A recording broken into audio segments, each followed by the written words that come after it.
ഒരുമനയൂർ റെഗുലേറ്ററിന്റെ ഷട്ടർ അടയ്ക്കാത്തതിനെ തുടർന്ന് ചേറ്റുവ പുഴയിൽ നിന്ന് കനോലി കനാലിലൂടെ ഉപ്പുവെള്ളം കരയിലേക്ക് വ്യാപിക്കുന്നത് ജനങ്ങൾക്ക് ദുരിതമാകുന്നു.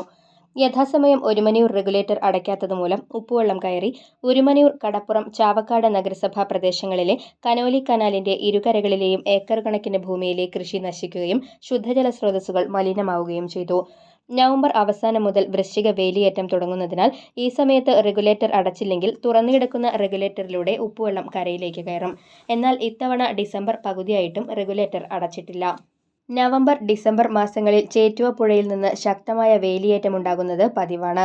എല്ലാ വർഷവും ഈ സമയത്ത് റെഗുലേറ്ററിന്റെ ഷട്ടർ അടച്ച് ഉപ്പുവെള്ളം കയറുന്നത് തടയാൻ നടപടിയെടുക്കും. എന്നാൽ ഇക്കാര്യം അറിയുന്ന ഇറിഗേഷൻ ഉദ്യോഗസ്ഥർ ഇത്തവണ ഇതുവരെയും ആവശ്യമായ നടപടികൾ എടുത്തിട്ടില്ലെന്നാണ് നാട്ടുകാരുടെ പരാതി. റെഗുലേറ്ററിന്റെ പ്രധാന ഷട്ടർ ഇലക്ട്രിക് മോട്ടോർ ഉപയോഗിച്ച് 10 മിനിറ്റ് കൊണ്ട് അടയ്ക്കാനാകും. ഇടച്ചീർപ്പുകൾ പലക വെച്ച് മണ്ണിട്ടാണ് അടയ്ക്കേണ്ടത്. എത്രയും വേഗം ഒരുമനയൂർ റെഗുലേറ്ററിന്റെ ഷട്ടർ അടച്ച് കരയിലേക്ക് ഉപ്പുവെള്ളം കയറുന്നത് തടയാൻ നടപടിയെടുക്കണമെന്ന് നാട്ടുകാർ ആവശ്യപ്പെട്ടു.